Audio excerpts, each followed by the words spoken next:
കുട്ടികൾക്ക് ബാല്യത്തിൽ തന്നെ ചെറിയ ചെറിയ ഗോളുകൾ കണ്ടെത്താൻ സാധിക്കണമെന്ന് ഞാൻ ആവർത്തിച്ച് പറയുന്നത് എന്തുകൊണ്ടാണെന്നറിയാവോ?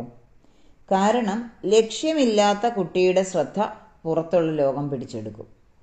ഇന്നത്തെ കുട്ടികളുടെ മുമ്പിൽ മൊബൈലുണ്ട്, റീൽസ് ഉണ്ട്, ഗെയിംസ് ഉണ്ട്, ഫാസ്റ്റ് എൻ്റർടൈൻമെൻ്റ് ഉണ്ട്. കുട്ടിയുടെ ഉള്ളിൽ ഒരു വ്യക്തമായ ദിശാബോധമില്ലെങ്കിൽ അവൻ്റെയോ അവളുടെയോ ശ്രദ്ധ മൊബൈലും ഡിസ്ട്രാക്ഷൻസും നയിക്കാൻ തുടങ്ങും. പക്ഷേ കുട്ടിക്ക് എനിക്ക് എന്താകണമെന്നോ, ഞാൻ എന്തിനാണ് പഠിക്കേണ്ടതെന്നോ, എൻ്റെ കഴിവ് ഏത് ദിശയിൽ കൊണ്ടുപോകണമെന്നോ അറിയില്ല. ചെറിയൊരു ബോധത്തോടെ കുട്ടി ബാല്യത്തിൽ തന്നെ സ്വന്തം പഠനത്തെയും സ്വന്തം കാര്യങ്ങൾ നോക്കുന്നതിനെയും കാണാൻ തുടങ്ങുമ്പോൾ മെല്ലെ മെല്ലെ കുട്ടിക്ക് അതിലേക്ക് ശ്രദ്ധയുണ്ടാകാൻ തുടങ്ങും. ഗോൾ അല്ലെങ്കിൽ ലക്ഷ്യമെന്നത് കുട്ടിയുടെ മേൽ അടിച്ചേൽപ്പിക്കുന്ന അംബീഷൻ അല്ലേയല്ല. ഗോൾ എന്നത് കുട്ടിയുടെ ഉള്ളിലെ കഴിവ് തിരിച്ചറിയാനുള്ള ദിശയാണ്. അതായത് കുട്ടിക്ക് ദിശാബോധം ഉണ്ടാക്കി കൊടുക്കുക.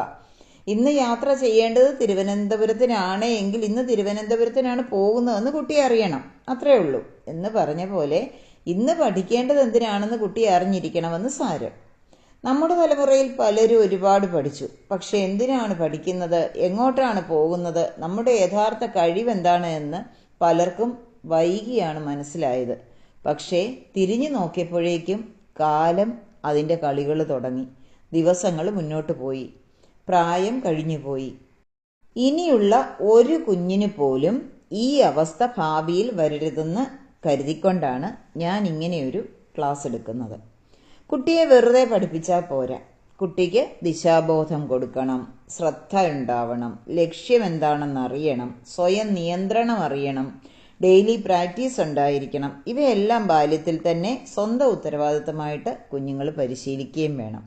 അങ്ങനെ പരിശീലിച്ച ഒരു കുട്ടിയെ മൊബൈൽ നയിക്കില്ല.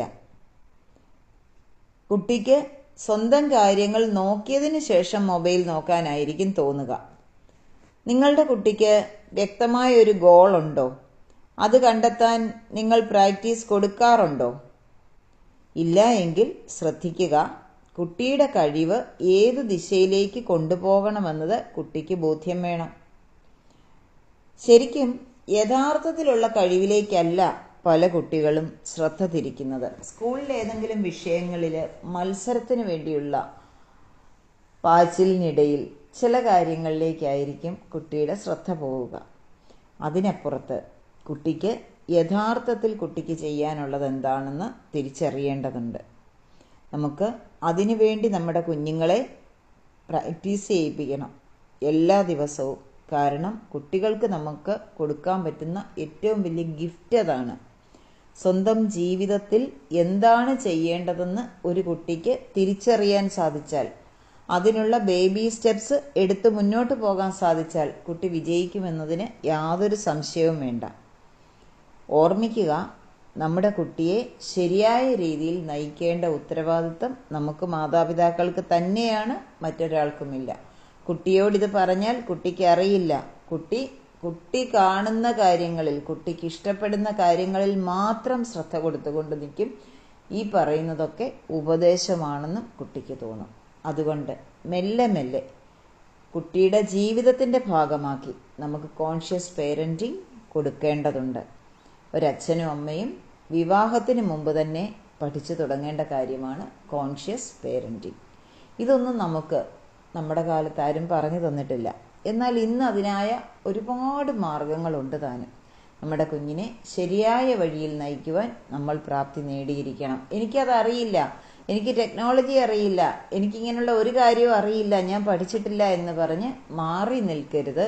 നിങ്ങൾ സ്വയം പഠിക്കുക, നിങ്ങളുടെ കുഞ്ഞുങ്ങളെ വിജയിപ്പിക്കുവാനായിട്ട് എന്ന് പറഞ്ഞതൊരു ബലപ്രയോഗം ആവരുത് കേട്ടോ.